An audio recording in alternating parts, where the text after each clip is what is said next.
Tito 2,11, diz assim a palavra do Senhor: porque a graça salvadora de Deus se há manifestado a todos os homens, ensinando-nos que, renunciando à impiedade e às concupiscências mundanas, vivamos neste presente século sóbria e justa e piamente, aguardando a bem-aventurada esperança e o aparecimento da glória do grande Deus, o nosso Salvador, Jesus Cristo, o qual se deu a si mesmo por nós, para nos remir de toda iniquidade e purificar para si um povo seu, especial, zeloso de boas obras. Fala disto e exorta e repreende com toda a autoridade. Ninguém te despreze. A gente começa a achar uns textos na Bíblia que parece que não estavam aí, né? A gente começa a olhar assim, meu Deus, que palavra é essa? Assim como temos aprendido com a Torá, também as cartas pastorais aqui trazem para nós conteúdos excelentes para que a nossa vida seja conduzida conforme aquilo que o Senhor destinou para nós. E muitas pessoas têm falado a respeito da graça, muitas pessoas têm falado a respeito do reino, e tem sido um tópico até que atual dentro das igrejas. E que bom que esse tópico tem sido atual. Entretanto, algumas pessoas estão confusas com a graça, outras estão confusas com o reino, e tem muitas pessoas confusas com tudo, porque o tempo é um tempo de confusão. Nós temos dois aspectos que sinalizam o fim dos tempos. Uma igreja, o qual é advertida em Apocalipse diversas vezes para sair da Babilônia. Babilônia quer dizer confusão. Sai do meio da confusão.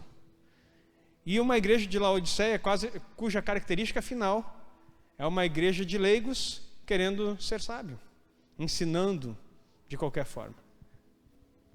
Então as pessoas, elas têm um mar de conhecimento com um palmo de profundidade, mas elas querem ser mestres da palavra de Deus.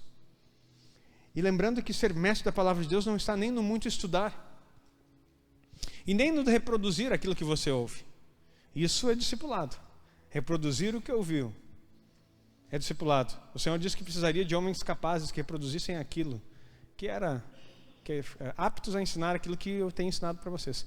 Isso faz parte da vida do cristão. Mas ser um mestre da palavra de Deus, acima de qualquer coisa, você precisa conhecer o Deus da palavra. Muito mais do que a palavra de Deus. E um homem, para conhecer o Deus da palavra, ele precisa ser um homem experimentado, maduro. Não acontece, queridos. Gostaria que acontecesse na adolescência. Olhei para o Bernardo, queria que acontecesse na adolescência. Tu vai ter muita visitação de Deus na adolescência. Vocês vão ter muita visitação de Deus se vocês buscarem isso. Mas a maturidade não vem na adolescência. A maturidade vem no tempo que você desenvolve com o Senhor e no aprofundamento da palavra. E há pessoas que vão envelhecer e não vão conseguir se tornar maduros na fé, porque não é a idade que nos amadurece diante das Escrituras, é o secreto. A tribo de Gade, ela tem uma tenda no meio da sua bandeira, que traz algumas expressões. Lembra do tabernáculo, o lugar da presença, e lembra também do talide, um lugar onde a gente se esconde. Então o verdadeiro guerreiro do Senhor não é aquele que se mostra com todo o aparato militar. É aquele que dobra os seus joelhos no secreto e confia em toda a sua vida nas mãos do grande eu sou. Só esse homem que está de joelho, com a cara no pó, é apto para se levantar diante de grandes batalhas. E é assim que Deus quer trabalhar conosco. Ele quer nos colocar na tenda para nos levantar como guerreiros, não pelas nossas coisas, mas pelas coisas dele. Amém? Mas aqui tem algo muito interessante. Eu quero falar hoje sobre educados ou ensinados pela graça. Ensinados pela graça. O que quer dizer isso, pastor? A graça, ela tem um ensino muito poderoso, que foi um pouco desprezado ou desconhecido, melhor dizendo, da igreja. A graça, ela nos traz ensinos poderosos. E não está limitado ao simplesmente o favor imerecido, que nós denominamos isso teologicamente, que graça é um favor imerecido, ou uma capacitação para algo, mas ela tem um sentido muito mais profundo aqui, que que eu quero conversar com vocês. Mas olha só, porque a graça salvadora de Deus há se manifestado a todos os homens. Verso 11 está falando que é uma graça salvadora. A graça traz salvação. A graça é aquilo que você não poderia fazer, que Yeshua HaMashiach veio e fez, sendo o Cordeiro de Deus que tira o pecado do mundo. O primeiro aspecto da graça é que ele morreu, verteu o seu sangue e levantou o maior altar da humanidade, a cruz, para que todo aquele que nele crê não pereça, mas tenha vida eterna. Todo altar envolve sangue, eu tenho falado sobre isso quando eu ensino sobre altares. Então, Jesus foi a primícia sobre a terra. Uma coisa interessante aqui, os pais desses adolescentes que estavam aqui, a partir de fevereiro nós vamos começar a trabalhar na remissão da primogenitura. Eles são meninos do altar, inclusive os meus. Nós vamos começar a trabalhar sobre isso, porque eles têm que ser remidos. Mas isso é um outro assunto. Nós temos que aprender sobre esses princípios. Mas estamos falando de altar, uma oferta. Então, a tribo de Levi, os levitas, que nós aprendemos aqui, tivemos um retiro de levitas, eles foram a primícia do povo de Israel. Primícia é uma oferta movida. Entregava na mão do sacerdote e ele morria. Por que movia? Porque ela não é estática. Porque Deus não é estático. E tudo que Deus faz está em movimento até hoje. Diga amém. Sabe o que quer dizer? Quando você entrega uma primícia, Deus vai continuar movendo em seu favor. Os céus vão se mover. Tudo vai se mover na tua vida. As coisas que acontecem, só que se tu não tiver os preceitos, não conhecer os princípios, você pensa que a primícia é só uma oferta para dar na mão do sacerdote. Vamos cumprir, né? Porque Deus mandou. Mas para que Deus mandou? Não sei. O que está acontecendo ali? Não sei, pastor diz que tem que fazer, né? Vai que vem uma maldição. Misericórdia, meu irmão. Nenhuma condenação há para os que estão em Cristo Jesus. Romanos 8:1. Você já foi abençoado com toda sorte de bênção espiritual no lugar celestial. Efésios 1:3. E oferta não tem nada a ver com isso, tem a ver com o profético, tem a ver com o mundo espiritual. A oferta não é para Deus, é para você entender que se você está entregando, você está sinalizando no mundo espiritual. Quem paralisa você? O mundo espiritual. Então, se você entrega uma primícia, o sacerdote pega a tua primícia e vai mostrar para o mundo espiritual: olha aqui, ó, tentou parar, mas não vai conseguir, porque Deus vai continuar movendo na vida dessa pessoa. Era uma oportunidade, eu dava um glória a Deus, um grito, um aplauso ao Senhor. Eu vou dizer de novo: Satanás vai tentar paralisar, mas a primícia sinaliza algo. Deus vai continuar movendo na sua direção. Aplauda o Senhor. São coisas muito mais importantes. Mas está tudo parado, pastor, a economia está parada, não sei o que está parado, as coisas estão difíceis. Está difícil para aquele que se move nessa terra. Quem estava estudando Gênesis comigo, e quando falamos a respeito de José, entendeu muito bem que José saiu da prisão, saiu de um cativeiro, que estava lá de forma injusta, e foi levantado como o homem mais poderoso da história do Egito. Nenhum faraó conseguiu ter o governo e o poder que José teve, porque ele salvou o Egito de uma crise e trouxe provisão.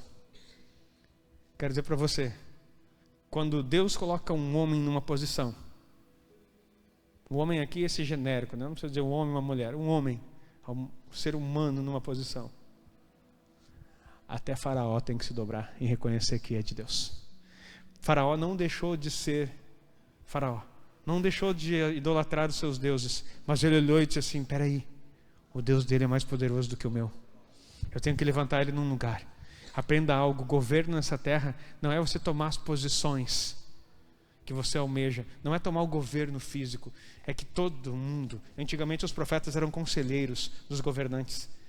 Eles têm que saber, têm que ver na sua vida de Deus, a ponto de eles dizer assim: eu preciso correr atrás desse homem para pegar uma instrução, porque ele carrega algo que eu não tenho. Ele pode fazer o sacrifício para quem ele quiser, ele pode fazer o altar que ele quiser fazer, não quer dizer que ele vai se converter, mas quando ele chegar perto de você, eles vão dizer assim: tem um altar maior, porque todo altar maior quebra o menor. Quando a Arca da Aliança foi colocada lá no meio dos filisteus, no templo de Dagon, eles colocaram lá depois de roubarem a Arca de Israel. O que aconteceu? Dagon, uma estátua enorme, amanheceu quebrada, prostrada, de bruços diante da Arca da Aliança, porque nenhum altar é mais poderoso do que Yeshua HaMashiach e o seu sangue vertido naquela cruz. Você carrega algo que a Bíblia afirma: maior é o que está em nós do que o que está no mundo. Amém, igreja? E é isso que nós precisamos entender. Conhecendo esses preceitos, nós vamos avançar no mundo espiritual, mas nós temos que saber. Falei um pouquinho da primícia, falei um monte de coisa aqui, mas é importante você saber disso. Então a graça que é salvadora está dizendo assim: a graça trouxe salvação, fez algo, está manifestando aí a todos os homens. E aí tem um detalhe no versículo seguinte, 12, ensinando-nos. Espera aí, não parou só na salvação. A graça que salvou nos trouxe para um lugar que nós podemos aprender. Vou repetir. A graça que nos salvou nos trouxe para um lugar que agora nós podemos aprender. Não basta ser salvo. Você precisa agora entender o porquê Deus te salvou. Ele me salvou porque me ama. Não. O amor dele é a centralidade de todas as coisas. Mas você foi salvo da vida que você estava com um propósito. Mas o propósito não é o amor de Deus. Não, porque Ele te ama, Ele te salvou e te deu um propósito. Está entendendo? É diferente. O propósito de Deus não é o amor. Porque se fosse só o amor, Deus é amor, é a essência dele, o que Ele é. Mas o propósito dele não é o amor que Ele tem por você. Porque se fosse só o amor, Ele salvaria você e tiraria você rapidinho daqui. Está entendendo? Qual o pai que ama e deixa o filho no mundo desse que a gente vive, com as situações que a gente vive? Por isso que as pessoas entram em crise no amor de Deus. Porque elas pensam assim, Deus me ama e eu estou aqui lascado nesse mundo, cheio de perseguição, cheio de problemas, cheio de coisas, passando por tudo que é tribulação, por tudo que é aflição. Então, que Deus é esse? Que amor é esse? Não, é que o propósito de Deus não é o amor. Nós somos salvos. A Bíblia responde isso para não parecer que eu estou inventando coisa, né? Pela graça sois salvos, por meio da fé. Isso não vem de vós, é dom de Deus. Não vem pelas obras para que ninguém se glorie. Pois somos feituras suas, criados em Cristo para as boas obras, as quais de antemão preparou para que andássemos nelas. Olha aí, a salvação foi preparada de antemão para que você andasse em boas obras. Que boas obras são essas? Veremos isso ainda nesse capítulo, ainda nessa noite. Vamos falar. Está entendendo a palavra? Está conseguindo assimilar? Não está muito rápido? Amém. Então o propósito não é o amor. O propósito de Deus é as boas obras. O propósito que Ele tem para você é as boas obras. Você foi salvo para isso. Então, ensinando-nos, depois da salvação, então, eu fui salvo, e daí tem um ensino para mim. E que ensino é esse que Deus está me dando? Que renunciando à impiedade e às concupiscências mundanas, vivemos nesse presente século sóbria e justa e piamente. Aqui tem um curso para vocês. A salvação nos ensina, então, que a gente tem que renunciar à impiedade. O que é impiedade? Já ouviu falar ímpio? Isso é um ímpio. Antigamente era muito comum falar. A minha mãe, ela foi excluída da igreja na época dela. Minha mãe, está com 70 e poucos anos, tá? Porque ela namorou um ímpio. Sabe quem era o ímpio? Alguém que não era na igreja. Esse ímpio é o meu pai. Graças a Deus que ele se converteu.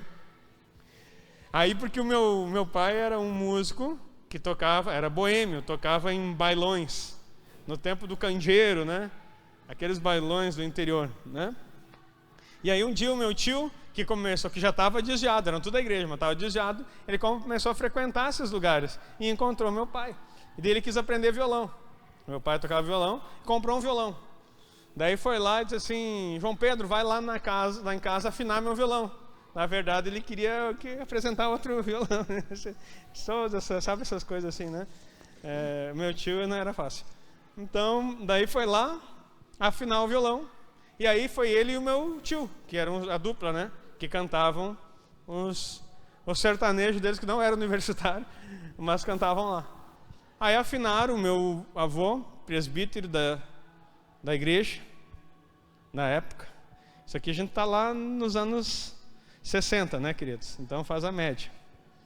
Aí presbítero da igreja, meu pai e o meu tio vão lá e começam a tocar, afinam o violão do tio, levaram os dele, é claro, né, porque não saíam sem os violões, e começaram a tocar as músicas de bailando, tá toda a goela, como diz o gaúcho, você que é de fora, com toda a potência, né, na sala da casa do meu avô, presbítero da igreja. Imagina a vergonha, imagina o desespero. O meu avô teria toda a autoridade para tocar ele para fora de casa, mas, pelo contrário, ele tinha um galpãozinho lá atrás da casa dele que ele rachava a lenha, tinha um fogão de lenha, gostava muito de fogão de lenha. Ele foi lá naquele lugarzinho, dobrou o joelho e orou para que Deus convertesse a vida daqueles ímpios que estavam envergonhando ele na casa dele. Graças a Deus por essa oração. Graças a Deus. Não há impiedade que não seja removida pelo sangue de Jesus. Identifiquei um monte de altar, um monte de problema que tinha na linhagem. Mas eu identifiquei também, porque um intercessor, ele entra nos lugares celestiais e muda a história de uma família. O ímpio,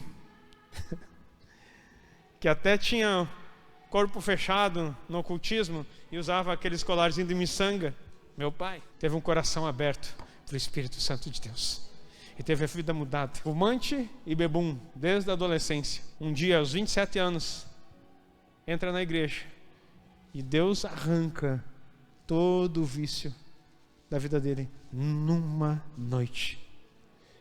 E aí começa a nossa história. Por isso que estamos aqui. Então você pode falar um monte de coisa, mas uma coisa você não pode dizer: que o meu Deus faz, Ele faz. Porque mais tarde, quando eu fui desenganado pelos médicos, disseram que eu não ia viver, mas estou vivo, porque nosso Deus faz. E assim por diante, sucessivamente na nossa vida, coisas aconteceram. Falhamos, erramos e continuamos aprendendo. Mas uma coisa eu sei: o meu Deus faz. Ele é capaz. Tem uma música até em inglês que fala isso. Eu não sou bom no inglês, mas diz exatamente essa frase: Deus é capaz. Então Ele vai fazer na sua vida, diga amém. Ele é capaz de fazer muito além daquilo que você está pedindo ou até mesmo pensando, em nome de Jesus. Mas tem algumas coisas. Então Ele nos ensina a renunciar à impiedade. Mas o que é impiedade, pastor? Eu preciso saber. Por isso que eu fiz uma lista. Agora, se você não sabe o que é impiedade, dá uma olhadinha. Aí, igreja, a ideia aqui é didática, tá? A graça salvadora vai trazer ensino para você. Se você encontrar alguma coisa de prática na sua vida sobre isso, aí você vai lembrar que a sua vida é uma vida ímpia. Ímpio não é aquele que está fora da igreja, é aquele que mesmo dentro da igreja continua vivendo como se estivesse fora. Impiedade não é quem está fora, é aquele que, dizendo-se irmão na fé, continua contemplando coisas ímpias. E aí? Vamos lá então, pode colocar aí. A idolatria: adorar ídolos em vez do Deus verdadeiro. Blasfêmia: falar ou agir de forma desrespeitosa em relação a Deus. Desobediência: ignorar os mandamentos e ensinamentos de Deus. Olha aí, ó. Quantos estão ignorando os mandamentos de Deus? Hein? Injustiça social: explorar os pobres, oprimidos e não cuidar dos necessitados. Está na Bíblia isso, querido. Tudo isso aí é bíblico. Impiedade: impiedade tu achava que é aquele que mata, que rouba, que não sei o que lá, né? Também é. Mas tem coisas aí que está falando que está no coração da igreja. E é impiedade. Para o próximo: falsidade, mentir e enganar. Orgulho e arrogância: exaltar-se acima de Deus e dos outros. Falsidade, mentir e enganar. Orgulho e arrogância: exaltar-se acima de Deus e dos outros. Crueldade: agir com dureza e falta de compaixão. Você está vendo a listinha aí? Violência: praticar atos de violência contra outros seres humanos. E olha só, a violência ela vem disfarçada num monte de coisa. E falo isso, queridos, porque eu fui assim, ó, desde os meus 13 anos até os 18, eu frequentei artes marciais. Eu fui quase faixa preta, faltou 2 para completar a respeito de artes marciais. E aí isso tem mas é um esporte. Sim, eu não estou falando mal e nem estou proibindo nada. Eu só estou dizendo, temos que cuidar. O porquê que nós estamos fazendo isso? O que isso está incitando? Temos que dar uma olhadinha. E eu gostava muito de assistir, inclusive, aquele UFC, o MMA. Não perdia uma, ia ficar até de madrugada. Não sei porquê. Quer dizer, eu sei. Mas vamos dizer assim, de repente eu fui olhar aquele negócio, não consegui. Não consegui olhar mais. Mas eu gostava daquilo ali. Foi semelhante àquele negócio da pipoca, que eu já contei para você que eu gostava de comer pipoca. Fui comer, não consegui comer mais daquele jeito. Semelhante a assistir filme, não deu. Deus arrancou de mim. Eu comecei a ver uma coisa assim, de muita crueldade. Também não estou dizendo que você não possa. Se o Espírito Santo não falar contigo, queridos, não adianta desligar a televisão e teu coração está ardendo por essas coisas. Mas assim, ó, você começa a identificar o que vai sendo arrancado de você. E aí, vamos lá. Ingratidão. Não, adultério, e fornicação, envolver-se em relações sexuais fora do casamento. Existe isso? Impiedade. E daí você vai dizer assim, pastor, mas graças a Deus que o Senhor me salvou. Salvou? Você parou com isso? A salvação, a graça traz salvação e o ensino. O ensino é a mudança. Você foi salvo, então muda. Tá, mas fora do casamento. Não, mas agora a gente está junto, pastor. Não temos mais fora do casamento, a gente está morando junto, está tudo feliz, dando tudo certo lá em casa. Casou? Ah, ainda não, porque sabe, né, pastor? Casar hoje em dia, sabe que é complicado. Não tem dinheiro para fazer festa, pastor. Que festa? Ninguém está falando em festa. A gente está falando em casamento. Aliança. Todo sexo fora do casamento. Todo sexo fora da aliança. Todo leito fora do casamento. Desculpa falar as coisas assim diretas, mas é Bíblia. Se eu não te ensinar, quem vai te ensinar? É alimento de demônio, é um altar que demônios vêm receber. Por isso que quando casam, se ficar muito tempo nessa vida, quando casar, dá conflito. Porque os espíritos que estavam se alimentando ali vão reivindicar, fazer de tudo para que você se separe. Porque eles querem de novo se alimentar. Porque a partir do momento que o casamento entra na aliança, cessa o sangue no altar que alimenta eles. E aí? O crente não quer saber disso. Por que não? O pastor não batiza o pessoal que não casou. Está escrito na Bíblia que é só crer para ser batizado. Está escrito na Bíblia. Mas tu sabia que o batismo também te reveste de Cristo? E aí, quando você é batizado e não está conforme a graça ensina que é para estar, é o que nós estamos lendo aqui. Bíblia, todo mundo concordando comigo? Eu estou lendo uma lista, mas a gente está lendo Bíblia aqui. Tito capítulo 2, a partir do 11. Você é exposto do mundo espiritual. Aí o mundo espiritual diz assim, é de Jesus agora.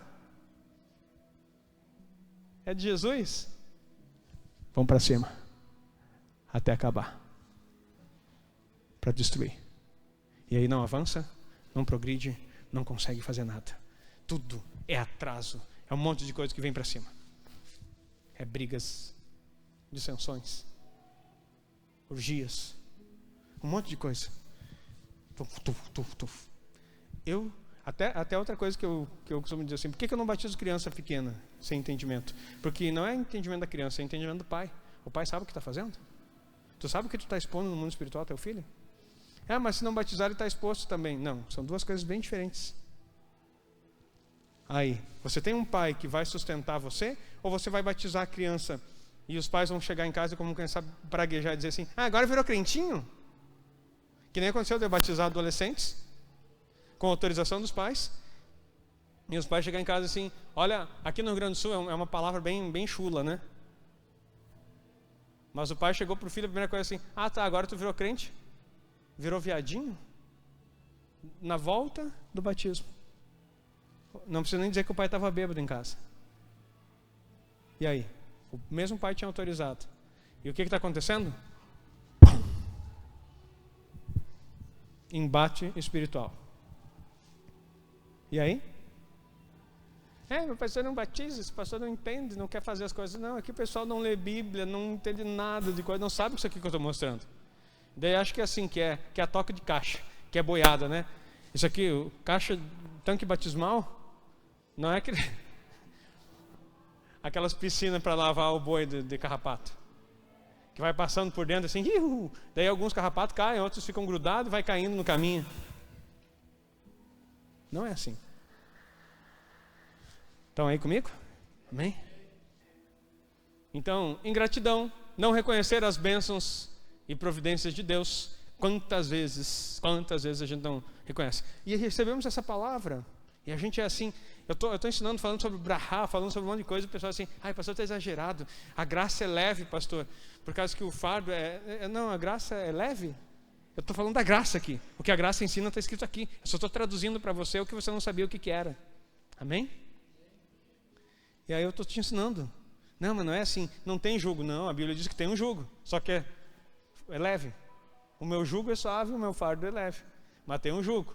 É suave porque não é você que carrega, é Jesus. Esse que é o legal. Mas tem. Só que no momento que tu quiser carregar o jugo de Jesus e o fardo dele, você vira religioso. Aí você não cumpre mais nada, porque você acha que é você que tem que fazer. Não, estar em Cristo. Se alguém está em Cristo, nova criatura é. As coisas velhas já passaram, isso que tudo fez novo. Então aprenda a entrar em Cristo. Se você entrar em Cristo, essas coisas vão ser reais na sua vida. Diga amém. Então, nós vamos continuar aqui, senão começa a pregar cada item e é longo.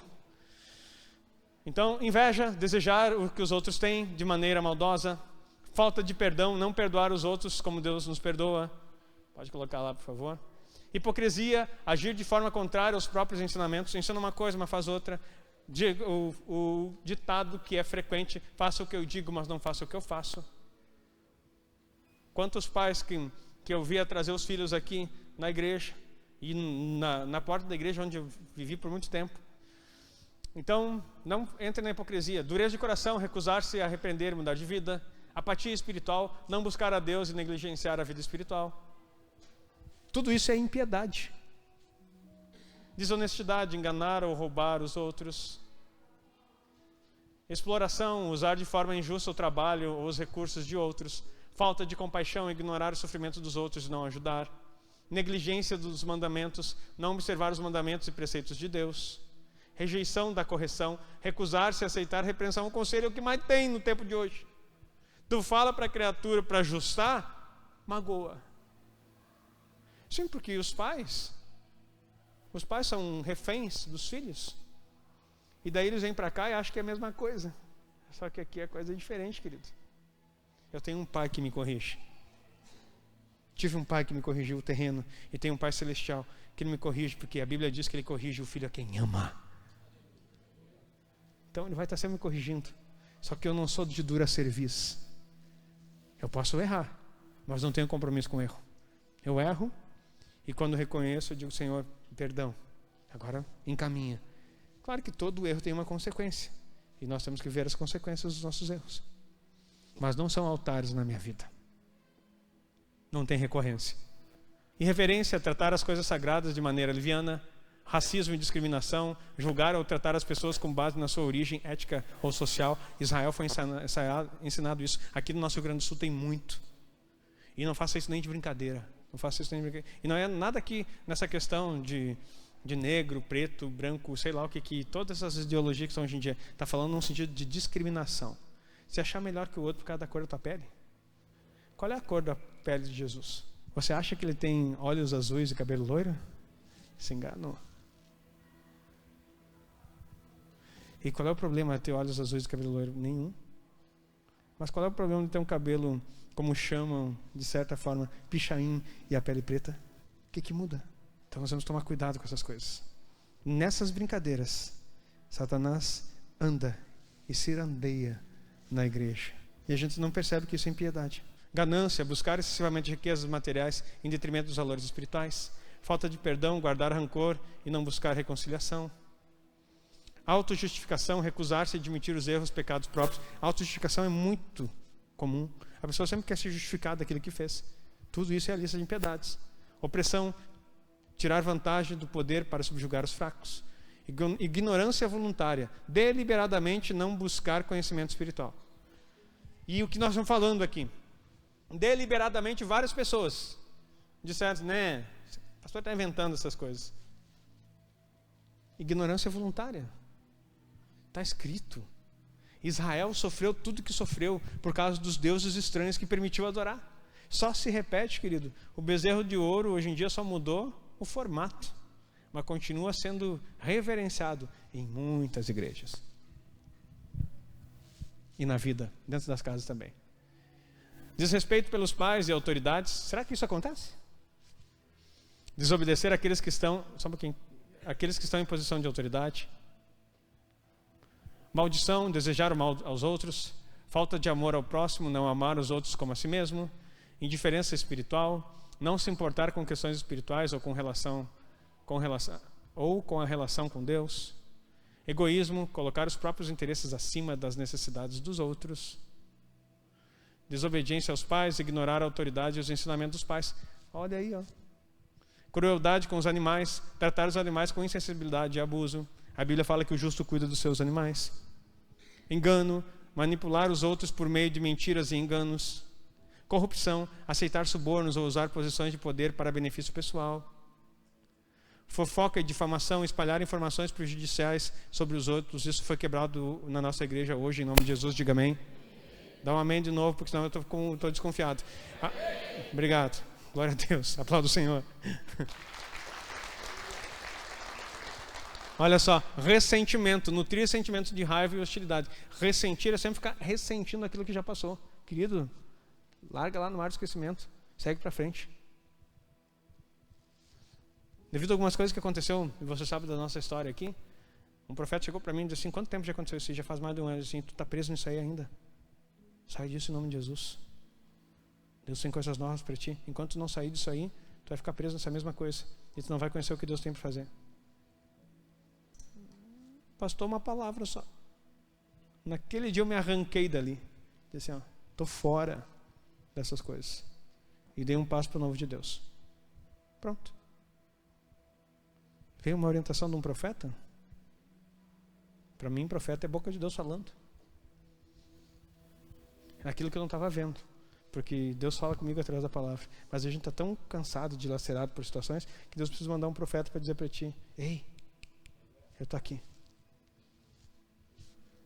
Consumismo excessivo, buscar incessantemente bens materiais em vez de valores espirituais, falta de gratidão a Deus, não reconhecer as bênçãos e o cuidado divino, irreverência na adoração, olha só, irreverência na adoração, participar de práticas religiosas sem sinceridade ou reverência, rejeição da verdade, ignorar e distorcer os ensinamentos e as verdades bíblicas, insensibilidade aos necessitados, não ajudar os pobres e os desfavorecidos, desejo de vingança, buscar prejudicar aqueles que causaram dano, ganância espiritual, buscar status e reconhecimento religioso em vez de um relacionamento genuíno com Deus, abuso de poder, usar posição de autoridade para oprimir e prejudicar os outros, incredulidade ou incrédulos e céticos, não acreditar ou duvidar da existência de Deus, ceticismo é o que é mais ensinado nas universidades, apropriação indébita, tirar vantagem do que pertence a outros, egoísmo espiritual, focar apenas no próprio crescimento espiritual, negligenciando a ajudar os outros. Falamos ontem sobre isso com os pastores lá. Homens que buscam Deus e esquecem da família. Mulheres que buscam Deus e esquecem da família. Ai, entendi. Glória a Deus, que palavra, não vou mais buscar Deus. Não, criatura. Leva a família junto. Porque tem gente que distorce tudo. É melhor falar aqui para não deixar a Babilônia dominar. Negligência das Escrituras, não estudar ou aplicar os ensinamentos da Bíblia.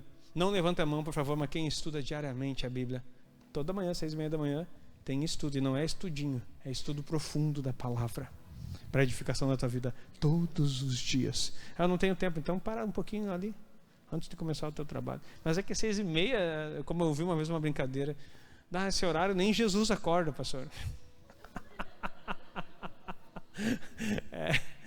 Então é por isso, essa imaginação, né? A tua boca faz declarações a teu respeito. Se tu acha que Jesus está dormindo no momento que você deveria estar de pé, então com certeza nada poderá vir na tua direção. A minha Bíblia, que é a sua também, diz assim: não ames o sono, para que não venha viver na pobreza. Abre os olhos e farta-te de pão. Acorda, querido. Zombaria, ridicularizar assuntos religiosos e sagrados, desprezo pela sabedoria, ignorar o conhecimento e orientação divina, negligência na oração, não buscar a comunhão com Deus por meio da oração, falta de humildade, exaltar-se acima dos outros e não reconhecer a própria dependência de Deus, pessimismo excessivo, falta de confiança na providência divina e na possibilidade de mudança. Pessimismo excessivo, a gente vai ver, não vai dar certo, mas não sei, mas é que assim, não sei, só reclama o tempo inteiro. Impiedade, comportamento de ímpio, egoísmo material, priorizar ganhos materiais em detrimento de valores espirituais, desobediência à voz de Deus, ignorar as instruções e direcionamento divinos. Quantas pessoas, não levanta a mão, mas quantas pessoas, levanta a mão sim, quantas pessoas já receberam uma palavra profética nessa igreja? Levanta a mão. Levanta mais, porque tu parece com medo. Tá, baixa a mão agora. Agora não levanta. Quantos já estão andando nela? É que Deus falou, estou esperando Ele cumprir. Não, Ele não vai cumprir assim como você está imaginando. Você anda na palavra. O que Deus disse a teu respeito na palavra profética? Começa a andar naquilo ali. Porque tem um movimento nessa direção. Porque se você não andar naquilo ali,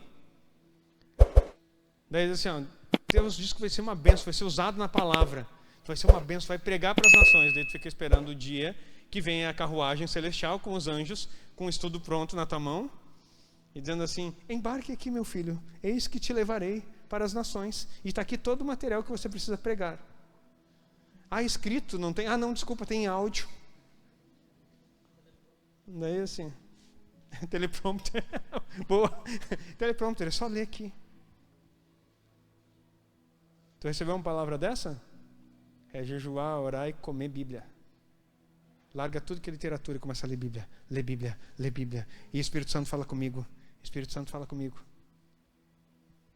E aí assim, não adianta comprar a passagem do avião para ir para as nações. Porque não é você que se leva. Isso não é andar no profético. Primeiro se prepara. Para quando você estiver pronto, a unção que você carrega atrai. A unção atrai. E você vai ser levado. Não é você que vai. Você vai ser levado. Deus te leva nos lugares onde Ele quer. E aprenda algo. Quando Ele te leva, Ele financia. Pergunta, domingo passado eu falei aqui. Quantos já encaminharam seu passaporte? Levanta a mão. Olha aí. Da semana passada que não tinha. Quantos não têm passaporte? Levanta a mão. Eu nem vou falar nada, continuamos aqui. Abuso de substância, uso de drogas ou álcool. Então, vai lá. Complacência moral, aceitar e justificar comportamentos pecaminosos. Não amar o estrangeiro, não tratar o estrangeiro com bondade e hospitalidade. Você sabia que isso está na Bíblia? Não amar o estrangeiro. Aí o pessoal fica dizendo, esses que vêm para cá, não sei de que país, e ficam menosprezando. Porque são assim, porque são assados. Não interessa, ame o estrangeiro. Orgulho religioso, acreditar ser superior espiritualmente dos outros. Busca por poder, 62. Busca por poder desmedido. Ambicionar posições de liderança sem considerar a responsabilidade. Pega esse 62 e grava. Busca por poder desmedido. Ambicionar posições de liderança sem se considerar a responsabilidade. Está cheio de gente querendo posição de liderança, mas não tem a mínima ideia da responsabilidade que tem. Aí eu queria ser um apóstolo. Tem certeza? Tu já leu na Bíblia que é um apóstolo? O que é um apóstolo? Sabe o que é? Não, mas eu queria ser um pastor. Sabe o que é pastor? Pastor é aquele que prega, ser amado por todos, valorizado por todo mundo. Ser comido nas mesas com um picadinho, no almoço das pessoas, falando mal de ti. O pior é que às vezes a igreja serve um prato cujo o principal cardápio é o pastor. Tu viu o pastor? Ou os filhos do pastor? Os filhos do pastor? Aí fora é normal que o ímpio tenha fome, porque no Egito pastor era maldição. Quem está estudando comigo Gênesis sabe. No Egito pastor era maldição. Sempre no Egito a presença pastoral vai ser uma maldição. Agora na casa de Deus a presença pastoral é sacerdócio que desata a prosperidade do povo. Terminou ali? Deslealdade. Deslealdade, não cumprir promessas ou compromissos assumidos. Quantas pessoas dizem, pastor, eu te amo, estarei com você até a eternidade. Lembrei de uma música que não é de Jesus. Acho que tu lembrou também, né? Não, era assim, que diz assim, amor da minha vida, daqui até a eternidade, né? Nossos destinos foram traçados na maternidade. Você conhece, já esteve lá, no outro lado da força. Glória a Deus que tu veio pro lado de cá. Tem gente que está com essa mesma vibe, fazendo promessa de amor eterno para mim. Só que a nossa lealdade, o nosso amor eterno é com Yeshua HaMashiach. Eu orava com a minha esposa durante esse dia. A gente tem aprendido a orar mais juntos, tem sido bem bom. A gente está vendo crente, eu acho. Está vendo bem crente. Daí, num dos momentos das nossas orações, falando a respeito agradecendo pela esposa que eu tenho e pela aliança que eu tenho com Ele. Porque se eu tenho uma esposa do meu lado ainda, é porque eu tenho uma aliança com Deus. Isso é muito sério. É porque eu tenho uma aliança com Deus. E se ela tem um esposo no lado ainda, é porque ela tem uma aliança com Deus. Porque o cordão de 3 dobras, que a Bíblia fala, está relacionado a Deus ser o que costura, o que entrelaça e reforça essa união. Amém? E é isso que nos faz vencer. Aprendi algo poderoso. Eu vou te ensinar. Hoje é dia de ensino. Isso eu aprendi como intercessora. Nós temos trocado muitas ideias do céu. Ignorância espiritual voluntária. Não buscar crescer na fé, desconhecimento e no conhecimento de Deus. Uso impróprio da língua. Falar de maneira negativa, obscena ou difamatória. Meu Deus! Essa aqui, ainda bem que tem 66 eu li.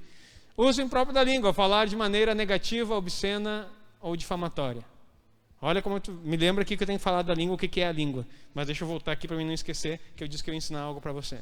Você que é casado, e quem é casado, levanta a mão. Tá? Não profético, baixa aqui, não é no profético. Tá? Já viu que uns aqui estavam assim, se mexendo. Não, no profético não. Agora só, quem é casado, aprenda algo. Você, mulher de Deus que está aí, mulher crente. Você que é mulher crente, e você que é casado. Tem algo poderoso. Todos nós temos uma armadura espiritual. Sabia disso? Tem uns que estão assim. Todos temos uma armadura espiritual. Amém? A básica é Efésios 6. Depois disso vai mudando. Efésios 6, tomar toda a armadura de Deus. A básica é essa, todo mundo. Essa é a roupa do soldadinho que entrou no exército, né? A primeira farda do soldado, que ele fica faceiro. Mas tem outros. Quem ativa a sua armadura espiritual? Aprenda isso. Esposa. Esposa nunca ora colocando mão na cabeça do marido. Porque ela não tem essa autoridade. Agora, homem, sempre quando orar, eu faço isso várias vezes e principalmente no Shabat. Coloque a mão sobre a cabeça da tua esposa e abençoe. Iverechecha Adonai Vishmerecha Isha Adonai Panavelecha. Que o Senhor te abençoe e te guarde. Faça resplandecer sobre ti o seu rosto. Que te dê paz. Essa bênção sacerdotal. Você coloca, todo Shabat eu faço isso. E leio o Provérbios 31. Sobre a vida da minha esposa. Mas ela tem um poder que eu não sabia. Quando eu descobri isso, ela tem o poder de ativar a minha armadura espiritual nas batalhas. A esposa que ativa a tua armadura espiritual. Coloca a mão aqui, ó. A mulher coloca a mão aqui assim. E ora ativando a armadura espiritual. E também ela tem o poder da blindagem. O que achou, hein? Isso aqui é nível espiritual profundo. Talvez para você vai olhando e dizer, professor, viajou. Tudo bem, se tu não crê, querido, seja feliz. Retenha o que tu gosta, né? O que é bom para ti. Examinar tudo, retende o bem, diz a palavra. Não, os solteiros fiquem frios aqui. É outra conversa no outro momento. Eu não vou dizer o nome de quem perguntou, né, Vini? Então, vai chegar o tempo, Vini. Profetizo sobre a tua vida. Não será no teu tempo, mas será no tempo do Senhor, porque no Senhor é formoso no seu devido tempo. Ativa e blinda teu esposo, mulher. A blindagem faz o quê? Inclusive a mente dele. Tem dificuldade a respeito de pensamentos, discussões? Mulher, olhe para o teu esposo, põe a mão nas costas e blinde ele. Ataques na mente. E quando eu falo ataques na mente, não falo de coisas sexuais. Apenas.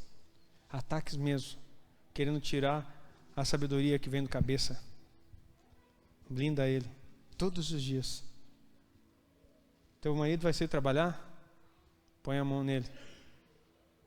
Ativa a armadura e a blindagem. Marido, tua esposa vai sair trabalhar? Põe a mão na cabeça e abençoa. Isso está fresquinho, vem no final de semana agora que foi ministrado no meu coração. Para você. Amém? Vamos lá então, nós estamos aqui num texto. E já quero terminar. Então, ensinando a renunciar à impiedade. Você está percebendo que a graça, então, ela tem um poder de fazer você renunciar toda essa lista de 66 itens? Ensinando-os que ensinando-nos que, renunciando à impiedade e às concupiscências mundanas. Tá, a gente fez uma lista de impiedade. Agora, o que são as concupiscências mundanas? Tem uma listinha. Nessa eu estava cansado de fazer lista, eu fiz menos. Tá? Mas tem mais. Mas hoje eu vou mostrar para vocês apenas essa lista. Pode colocar para nós lá. Quais são as concupiscências mundanas? Lista de concupiscências mais comuns: luxúria, desejos sexuais descontrolados e imorais. Queridos. Esse é uma concupiscência, quer dizer desejo. Está dizendo que a graça te dá capacidade para ensinar você a resistir a essas coisas. Trouxe salvação e depois de salvar, ele disse assim: agora aprenda. Essa é a minha lei. Esse é o meu ensino. Isso que eu quero de você. Não está dizendo, por que primeiro salva e depois ensina? Porque não está atribuindo você saber tudo isso para ser salvo. Dá um glória a Deus aí. Meu Deus do céu. Acho que alguém ficou triste, queria que a salvação fosse... eu achei que tinha que cumprir tudo para ser salvo. Não, vou te dar outra oportunidade. Estou dizendo assim, a boa notícia, a boa nova é que Ele te salvou sem precisar cumprir tudo isso. Porque vocês são salvos pela graça e pela fé. Aplauda o Senhor. Mas da mesma forma, Ele não te deixa do mesmo jeito. Você foi salvo para aprender isso agora.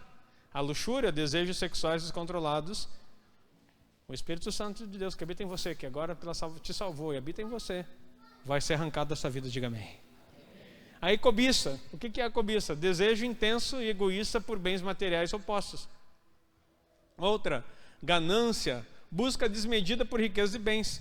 Essas são as concupiscências desse século. Agora não vem aí com voto de pobreza também, né, meu querido? Não tem nada a ver com isso. Vinha conversando na estrada sobre isso, que o diabo ele é tão astuto, né? Que ele faz a pessoa entrar no negócio, ele quer prosperar. E tem várias pessoas que falam assim: não, pastor, o dia que eu tiver tal dinheiro, aí faz promessas, né? Aí eu quero investir no reino, Quando chega tal dinheiro, ele diz assim: não, mas eu estou pensando assim, tem que ter mais, porque eu quero investir mais no reino. Já entrou na ganância. Já entrou nisso aí. Ele não vai investir, ele pode ganhar muito. E vai chegar um momento que ele vai achar sonho demais para investir. Quem quer investir no reino, investe ganhando salário mínimo. Diga amém. Agora deixa eu te dar outro segredo. Quem quer investir no reino, investe sem ganhar salário algum. Porque o que é o dinheiro que eu tenho ensinado para vocês há um bom tempo? 3 coisas. Sangue, suor e gordura. Sangue simboliza o quê? Vida. Suor, esforço. Gordura, energia. Olha aqui, adolescentes. Isso é muito sério. Tu já suou aqui no ensaio? Baterista? Cada gota de suor caída aqui é teu DNA, é teu sangue. Uma oferta agradável ao Senhor. Não é pelo teu talento, é pelo que você entrega. O guitarrista, cada um. Por isso que o teu louvor é aceito. Não é por causa que tu é bonzinho. Não é porque tu manja dos Paranauê, não sei das quantas. É porque você está dando sangue, suor e energia. Mesma coisa a dança. Já suou aqui, Giz? Cada gota de suor aqui é um sangue oferecido no altar. Precisa de dinheiro? Agora deixa eu te ensinar outra coisa. Por que eu digo assim, não toque fora da igreja? Tu entendeu agora, né? Porque tu está derramando sangue num altar estranho. Mas é só os amigos que me chamaram para tocar não sei o que lá, não tem nada a ver o negócio. Tu vai tocar, um baterista que vai tocar fora, vai suar. Se suar fora daqui, sangue em altar estranho. E todo mundo que é músico aqui, sabe que tocar qualquer instrumento, eu toco violão aqui, inverno e verão. Suo aqui, às vezes quando eu tô no inverno, é uma época que eu tô com a jaqueta por cima, mas suo de grudar aqui, assim, a camiseta. Suor. O teu suor contém DNA. É um dos 7 sangues que existe. Por isso que você não deve fazer isso. Nós vamos arrumar os banheiros ali, né? Muito em breve. Tá comprado o material, já li as paredes. Dá um glória a Deus, aplauda o Senhor. Pastor, eu não estou ajudando ainda. Tem uma ótima oportunidade. Depois procura o Magalhães Sacoalista. Magalhães diz assim, eu quero contribuir, eu quero colocar meu sangue, meu suor e minha gordura nisso, eu quero estar junto nesse altar, nessa construção, para entender, para deixar minha marca aqui. Por que a palavra tem que ser vigiada? Porque tua palavra tem DNA. Por que tem DNA a palavra? Porque a nossa fala é um altar. Eu digo que a boca é um portal, mas a nossa fala é um altar. Sabe por quê? Por causa disso aqui, ó. Tá vendo que tá brilhando aqui? Como é que chama isso? Tem DNA nesse negócio. Quando você fala, você colocou sangue. Tá ouvindo isso? A tua fala. Por isso que cuida com o que você fala com teu filho, porque cada palavra liberada é sangue derramado. E o mundo espiritual concretiza, porque você acabou de levantar um altar.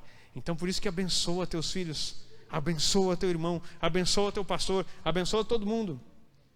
Queridos, eu estou muito feliz porque Deus levantou alguns intercessores, 30 e poucos. E eles estão todos os dias nos portais, todos os portais, orando por mim e abençoando minha vida. E liberando palavra de bênção, palavra de bênção sobre minha vida. Agradecendo pela vida do pastor. Eu nem sou pastor deles, mas eu me chamo de pastor.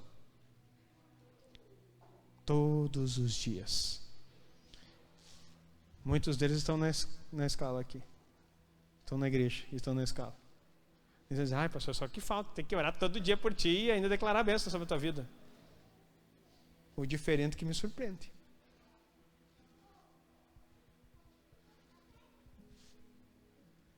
Deus diz o que para Abraão? Abençoarei aqueles que te abençoarem. Mas tem uma contrapartida que a pessoa não gosta de ouvir, porque não lê Bíblia, né? E amaldiçoarei aqueles que te... Isso que eu acabei de declarar aqui. Em ti serão benditas todas as... Mas tu não está se achando Abraão agora, só o que falta. O pastor se acha Abraão, não. Sacerdócio. As bênçãos de Abraão estão sobre minha vida e a tua. Isso que a palavra declara, amém? As bênçãos dele estão sobre nós. Então tudo aquilo que Deus declarou sobre ele também está sobre você. Dá um aplauso ao Senhor e recebe isso na tua vida. É assim que Deus trabalha. Orgulho, pode colocar o próximo lá. Ira, sentimentos de raiva, ódio, vingança. Adulação, concupiscência. Elogios falsos ou bajulação para ganhos pessoais. Mas as pessoas desejam isso, querem ser bajuladas. Tem muita gente, isso tudo é impiedade, queridos. Não, concupiscência, são os desejos. Inveja, desejo de possuir o que os outros têm. Muitas vezes acompanhado por sentimentos de ressentimento. Se a pessoa ganha alguma coisa melhor, fica, meu Deus, se moendo. Meu Deus do céu, como é que Deus, por que ele não eu? É difícil. Se você encontrar alguém que celebra as suas vitórias, ande com essa pessoa pro resto da tua vida, porque você achou um amigo. Amigos são aqueles que celebram as suas vitórias, se alegram com o que você conquista. Cada vitória sua é uma alegria. É interessante que já tive amigos, e tem, graças a Deus, que celebraram as coisas mais simples da minha vida. Porque não é o grande feito que merece celebração. É tudo aquilo que Deus faz. Porque tudo que não é celebrado não tem direito de permanência na sua vida. Então celebra a igreja que você está? Você celebra o irmão que está aí no lado? Você celebra o ambiente, o tempo, o que você tem? Celebre todo momento. Você celebra teu esposo e tua esposa? Fica a dica, a celebração do casamento é o ato conjugal. Para falar assim, para ser mais leve. Todo casamento que não tem celebração de ato conjugal não tem direito de permanência. Ah, pastor, aqui a coisa está difícil lá em casa, a gente briga, faz 6 meses, misericórdia.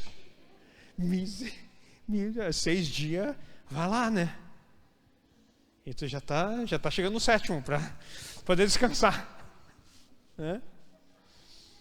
Agora se passar disso, parece que vocês estão de brincadeira, né? Mas tem que falar assim por causa da gurizada que está por aqui. Mas se isso passa desse período, vigia, crente. Satanás está à espreita. Logo, logo, tua cama vai ser visitada por outras coisas. Não dá tempo de falar nos espíritos que vêm por causa disso aí. A Bíblia é bem clara, que a abstinência só tem uma coisa: para se consagrar a Deus, e mútuo consentimento. Ou seja, ambos estão se consagrando a Deus, e aí eles se consentem. Porque isso quer dizer que até mesmo em jejuns, seja lá o que for, o ato conjugal, vamos chamar assim para ficar bem leve, não pode ser tirado. A não ser que ambos, pelo Espírito, disserem, vamos nos... e por pouco tempo, a Bíblia fala. Por pouco tempo. Não, a gente fez aqui, pastor, pouco tempo, 21 dias. É sério isso. Eles dizem assim, eu não entendi. O pastor separou. O que está acontecendo? Adultério no meio da igreja. Por quê? Por causa que Paulo chama numa versão incontinência. Vai próximo ali. A gula, consumo excessivo de alimentos ou bebidas. Você sabia que isso é concupiscência? Preguiça, falta de vontade ou motivação para realizar deveres ou atividades. Concupiscência. Ai, que preguiça. Expulsa o espírito, porque pode ser um altar. Preguiça também é um altar. Soberba, excesso de orgulho e autoestima, considerando-se superior aos outros. Avareza, desejo insaciável por riquezas e bens materiais. Esse aí fica, esses os desejos. Você viu um textinho aqui, fizemos um textão grande, né? Vou ler de novo 11. Porque a graça salvadora de Deus se ha manifestado a todos os homens, ensinando-nos que renunciando à impiedade, toda aquela lista dos 66, e a concupiscência, essa lista de honras mundanas, vivamos nesse presente século. É uma preparação para esse século. Não se amoldem a esse século. Não vivam como eles estão vivendo. Esse é o ensino. Ele está repetindo aqui. De forma sóbria, justa e piamente. Sóbria é de forma equilibrada. Vem aqui do grego, né? Eu não vou ler o grego. Que quer dizer alguém que possui moderação, autocontrole, equilíbrio em suas ações e pensamentos. Isso é o sóbrio. O justo. O que vem a ser justiça? Vem da raiz do hebraico do tzedek, que é justiça. Trazer juízo. Então, primeiro, sóbrio fala do teu domínio próprio para as coisas, que é fruto do Espírito. O outro aqui, justo, fala da tua retidão. Seja reto, com o tzedek, que é a retidão. E piamente, pasmem, mas piamente ou piedosamente tem ligação com o altar, porque está uma palavra ligada exatamente com a adoração. É alguém que adora, que se prostra, que tem uma vida piedosa, que sacrifica no altar a sua vida. Ou seja, alguém que levanta altares de adoração. Esse é o piedoso. Então, olha o que Deus está falando aqui para você. Seja equilibrado. Deixe minha justiça operar e me adore. Essa é a vida que eu quero para você. Aí você vai estar fora do padrão do mundo. Parece difícil, né? Mas não é, porque é Cristo que opera em você. Mas você precisa aprender, tem que estudar a Bíblia, tem que correr atrás disso. Aguardando a bem-aventurada, aguardando a bem-aventurada esperança e o aparecimento da glória do grande Deus, nosso Salvador Jesus Cristo, o qual se deu a si mesmo por nós, para nos remir de toda iniquidade. Agora marca na tua Bíblia iniquidade. O que é iniquidade? É a raiz do pecado que se alojou geracionalmente. Olha o ensino dessa palavra. O apóstolo está escrevendo a Tito, o apóstolo Paulo escrevendo a Tito, dizendo assim: ei, sai desse mundo, para de andar que nem um ímpio. Não seja um homem ou uma mulher que carregue as impiedades desse mundo. E se elas estão em você, seja sóbrio, seja prudente, se liberte disso aí, busque a justiça de Deus, me adore. Porque o Senhor se entregou para você para remir de toda iniquidade, toda essa raiz que está aí em você, perpetuando em gerações, e você ainda não decidiu se libertar, porque você não acredita, ou porque você vive impiedosamente, está te impedindo de viver a plenitude do reino de Deus e das coisas que Deus tem preparado para você. E purificar para si um povo seu, especial. Olha só. Então ele redimiu para que você fosse um povo dele. Um povo especial, zeloso e de boas obras. Sabe o que é zeloso? Alguém que guarda. Eu até anotei essa aqui. Vou ler para você. Em hebraico, a palavra zeloso pode ser traduzido como caná. Essa palavra é usada para descrever uma atitude de zelo ou fervor em relação a algo, muitas vezes associada à dedicação a Deus ou proteção dos princípios e valores sagrados. A palavra no grego vem de zelotes. No contexto bíblico, essa palavra é utilizada para descrever alguém que é ardente, dedicado a uma causa, muitas vezes com um senso intenso de devoção e fervor. Também foi usada para referir a um grupo político no contexto do judaísmo no século I, conhecido como os zelotes. Simão o Zelote, lembra? Que eram extremamente zelosos na defesa da sua cultura, religião, contra a influência estrangeira. Ou melhor dizendo, tirando do sentido das traduções do dicionário, eram zelosos pela lei. Os zelotes eram todos escribas, que escreviam a lei de forma inequívoca. Faziam os desenhos letra por letra, zelando sobre a palavra. Então o que Jesus está dizendo? Eu fiz você um povo exclusivamente meu, que zela por cada detalhe da minha escritura. E que ao zelar isso, pratique as boas obras que você foi criado para fazê-las. Amém?